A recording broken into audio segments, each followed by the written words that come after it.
Hello students, welcome back to another super exciting session on Bode plot. Last class में हम लोगों ने board plot के कुछ इंपॉर्टेंट क्वेश्चंस किए थे जो आपके सेमेस्टर एग्जाम्स में पूछे जा चुके हैं। और आज के क्लास में हम देखेंगे कि how can we write a transfer function from a Bode plot. कभी कभी आपको 2 नंबर का क्वेश्चन दिया जाता है सेमेस्टर में जिसमें you are given a Bode plot and these type of questions are also important in GATE exams and from that given Bode plot you have to write the transfer function. ऐसे case में दो चीजें important होती हैं। पहले poles and zero को locate करना and दूसरा गेन को आइडेंटिफाई करना। अगर आप ये दोनों चीजें आइडेंटिफाई कर लेते हो then it is very easy to write the transfer function. तो अगर आप चैनल पर पहली बार आए हो और आपने अभी तक बोर्ड प्लॉट के पुराने लेक्चर्स नहीं देखे हैं तो आप फटाफट चैनल को सब्सक्राइब कर दो। प्लेलिस्ट में जाके you can scroll up and you can watch all the previous lectures of control system and Bode plot specifically if you are looking for Bode plot questions. चलिए, अब ट्रांसफर फंक्शन को लिखने के लिए कुछ बेसिक रिक्वायरमेंट्स हैं जो हमें पता होनी चाहिए। ये चीज हम ऑलरेडी पहले क्लासेस में भी डिस्कस कर चुके हैं। कहीं पर भी अगर आपको 20 dB का इंक्रीमेंट मिल रहा है स्लोप में, मतलब आपको +20 की स्लोप मिल रही है, इसका मतलब वहां पर 100% एक जीरो होगा। अगर -20 dB का स्लोप दिख रहा है, मतलब आपका स्लोप फॉल कर रहा है, तो वहां पर 100% पोल होगा। ये दो चीजें हमें ध्यान रखनी है। देखिए, कोई भी ट्रांसफर फंक्शन अगर आपको लिखना है तो बेसिक तरीका क्या है? Transfer function is k times of 1 plus s upon z1, 1 plus s upon z2 and so on, divided by 1 plus s upon p1, यहां पर 1 plus s upon p2 and so on. अच्छा, इनका order 1 भी हो सकता है और 2 भी हो सकता है, मैं n कर दूं। ऑर्डर किस पे डिपेंड करता है? स्लोप पर। मान लीजिए, एक सीधा सा लॉजिक है, मान लीजिए स्लोप 0.3, ठीक, 0 dB थी, 0 dB पर डिकेड, और 0 dB पर डिकेड से स्लोप सीधे -40 dB पर डिकेड हो गई। अगर ऐसा हो रहा है तो मेरा ऑर्डर 2 आएगा, मतलब -20 राइट। जब आप लॉग में करोगे ट्वाइस ऑफ -20 और एक्सपोनेंट में ले जाओगे तो आपको ट्रांसफर फंक्शन के उस वेरिएबल की पावर 2 मिल जाएगी। ऐसा मैं अभी एक क्वेश्चन भी कराऊंगा तो ये डाउट क्लियर हो जाएगा। लेकिन एक इंपॉर्टेंट पॉइंट, अगर कोई स्लोप मान लीजिए -20 पे चल रही थी और वो -40 पे हो गई, तो इसका मतलब ये नहीं है कि -40 पर सेकेंड ऑर्डर का पोल या जीरो है, नहीं। -20 में जब -20 का डिक्रीमेंट हुआ तब -40 बना। तो आप ऐसे याद मत करना कि कहीं -40 दिखा तो ऑर्डर 2 हो गया, -60 दिखा तो ऑर्डर 3 हो गया, ऐसे बिल्कुल भी नहीं है, ठीक है। 20 और +20 और -20 में तो कंफ्यूजन नहीं होता, लेकिन -40, -60, -80 इसमें आप लोगों को कभी कभी कंफ्यूजन हो जाता है। आपको यह भी देखना है कि हम किस स्लोप से किस स्लोप पर पहुंच रहे हैं, यह बहुत इंपॉर्टेंट है, ठीक। पहली चीज ये। दूसरा, how to find the value of K, जो आपका फैक्टर है कि उसकी वैल्यू कैसे निकालते हैं। मैंने एक बहुत सिंपल सा फॉर्मूला यहां पर लिखा है, अभी मैं आपको ये फॉर्मूला अप्लाई करके भी दिखाऊंगा। Magnitude at initial omega is equal to 20 log k plus minus slope log omega initial की वैल्यू। अभी क्वेश्चन करते हैं तब आपको ये बहुत अच्छे से क्लियर होगा। Let's start with the very first question. इस लेक्चर के बाद आपको कभी भी बोर्ड प्लॉट से ट्रांसफर फंक्शन लिखने में प्रॉब्लम नहीं आएगी। This is the first question. चलो, सबसे पहले तो हमें यह देखना है कि पोल्स और जीरोस कहां कहां पे हैं। तो सबसे पहले अगर आप ध्यान से देखोगे, जब आप चलना शुरू कर रहे हो इनिशियली यहां से, तो आपकी स्लोप कितनी है? 0 dB की, मतलब ओरिजिन पर ना तो पोल है ना तो जीरो है। आप समझ रहे हैं? इनिशियल पॉइंट पर आपको स्लोप 0 दिख रही है, दैट मींस ओरिजिन पे you have neither a pole nor a zero, ठीक है। तो ओमेगा इज इक्वल टू, ये इनिशियल पॉइंट पर आपके पास कुछ नहीं है। कॉर्नरिंग फ्रीक्वेंसीज अब देखते हैं, जहां जहां पर मैग्नीट्यूड चेंज हो रहा है। सबसे पहली कॉर्नरिंग फ्रीक्वेंसी मेरे को मिल रही है ओमेगा इज इक्वल टू 1। अब आप देखो ओमेगा इज इक्वल टू 1 पर क्या हो रहा है, स्लोप आपकी 0 dB थी और +20 dB हो गई। इसका मतलब स्लोप में +20 का इंक्रीमेंट हुआ है। अगर +20 का इंक्रीमेंट हुआ है तो 100% आपके पास पहली कॉर्नरिंग फ्रीक्वेंसी पर जीरो है, राइट। सेकेंड कॉर्नरिंग फ्रीक्वेंसी पे चलते हैं, omega is equal to 10। Omega is equal to 10 पे आप देखो स्लोप आपकी +20 चल रही थी और 0 हो गई। तो +20 0 कैसे हो पाएगी? ये तो तभी हो पाएगी जब -20 का डिक्रीमेंट हो जाए। अगर -20 का डिक्रीमेंट हो गया बेटा तो 100% यहां पर पोल है। फिर आप आइए अपनी अगली कॉर्नर फ्रीक्वेंसी पे, omega is equal to 100। Omega is equal to 100 पर देखिए आप 0 पे चल रहे थे, -20 पे चले गए, इसका मतलब अगेन -20, इसका मतलब यहां पर फिर से पोल है। तो अगर मुझे ट्रांसफर फंक्शन लिखना है तो कैसे लिखूंगा, ध्यान से देखेंगे। सबसे पहले मैं लिख दूं के, राइट। सबसे पहले मुझे क्या मिला, ओमेगा इज इक्वल टू 1 पर मुझे मिला 0, तो मैं कैसे लिखूं, 1 प्लस एस अपॉन 1। समझ रहे हैं कैसे, 1 प्लस एस अपॉन Z1, ये स्टैंडर्ड फॉर्म है, ठीक। फिर ओमेगा इज इक्वल टू 10 पे मुझे क्या मिला, पोल मिला। अगर पोल मिला तो मुझे कैसे लिखना पड़ेगा, 1 प्लस एस अपॉन 10, राइट। फिर ओमेगा इज इक्वल टू 100 पे मुझे फिर पोल मिला, तो 1 plus S upon 100। This is my transfer function. But यहां पर प्रॉब्लमेटिक क्या है, प्रॉब्लम है के का वैल्यू। अब के का वैल्यू कैसे निकालें, मैंने आपको बताया फॉर्मूला, अब फॉर्मूला अप्लाई करना सिखा रहा हूं, magnitude at initial value of omega.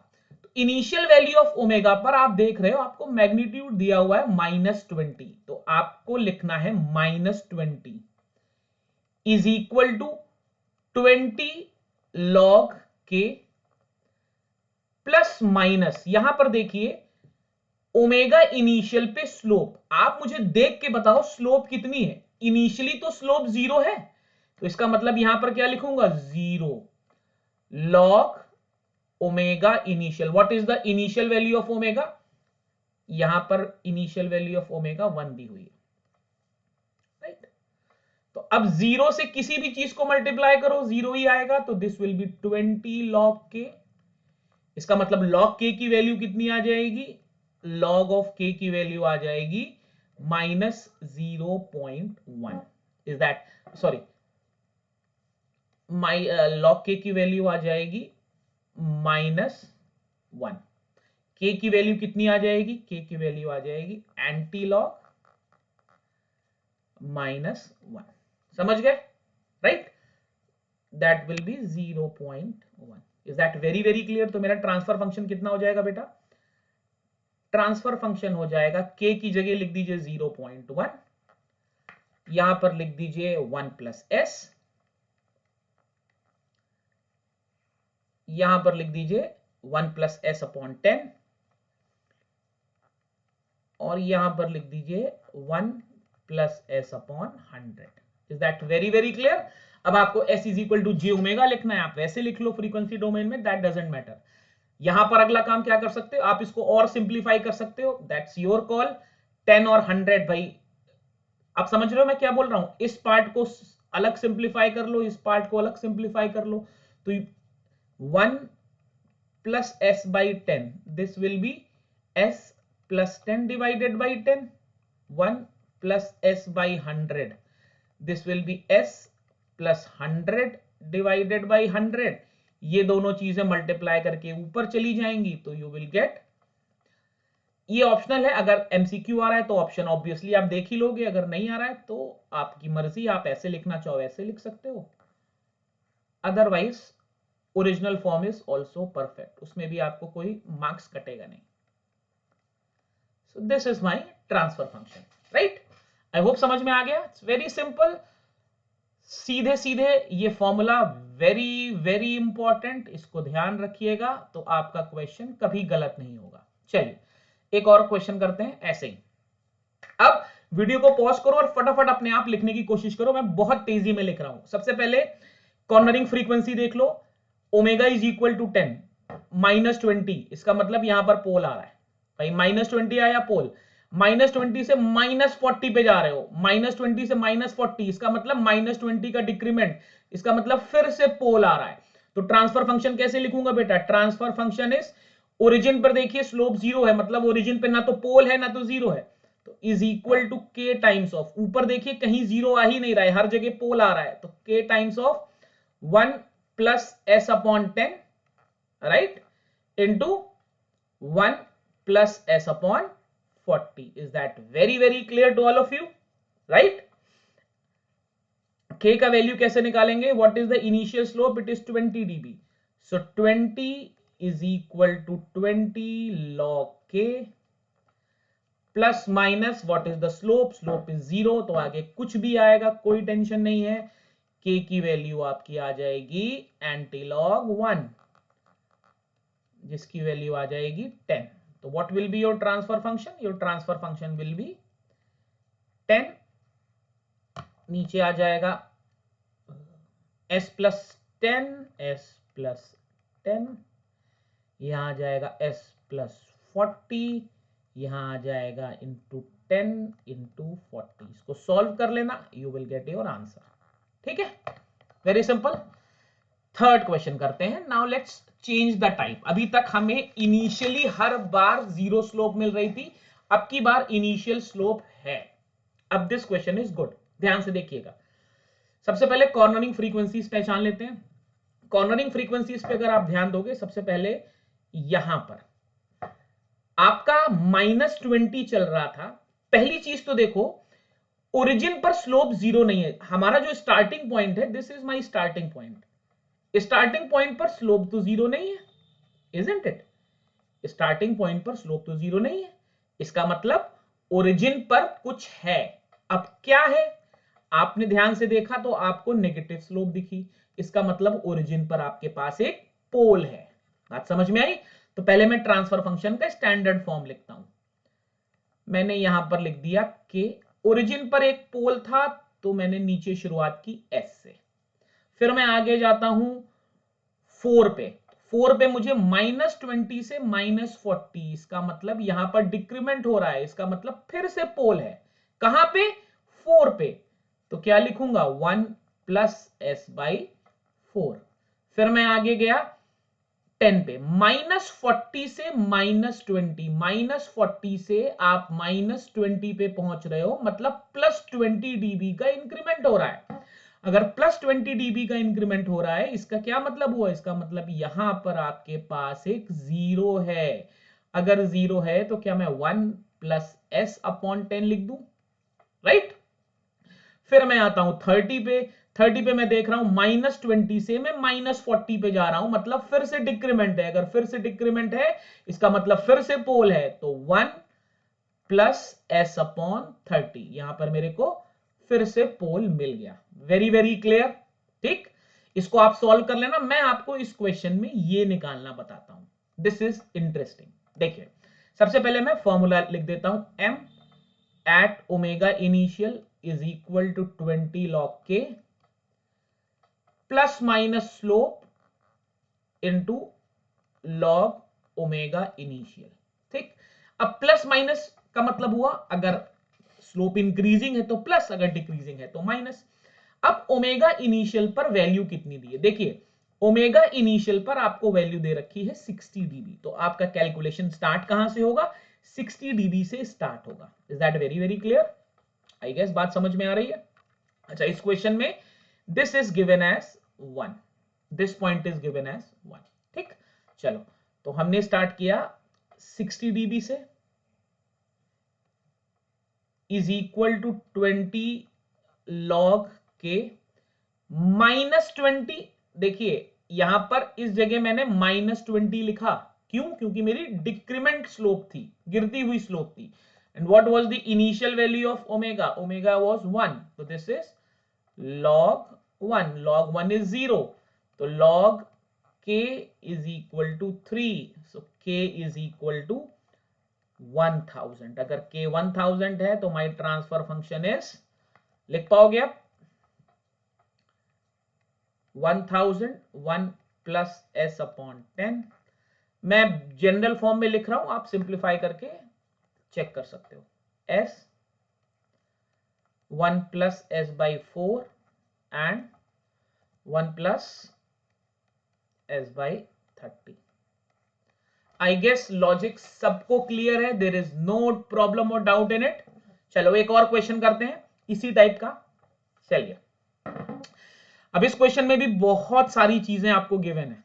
ठीक, फटाफट से करते हैं, इट्स वेरी वेरी सिंपल। अगर अभी तक लॉजिक क्लियर है तो बहुत आसानी से हो जाएगा। सबसे पहले कॉर्नरिंग फ्रीक्वेंसी चेक करो यहां पे 0 से -40, इसका मतलब सेकेंड ऑर्डर का पोल है आपके पास, -40 है। अगर -20 होता तो फर्स्ट ऑर्डर का पोल होता, -40 मतलब सेकेंड ऑर्डर का पोल।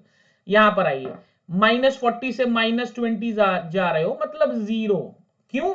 क्योंकि आपने 20 ऐड किया। -20 से फिर -40 जा रहे हो मतलब पोल।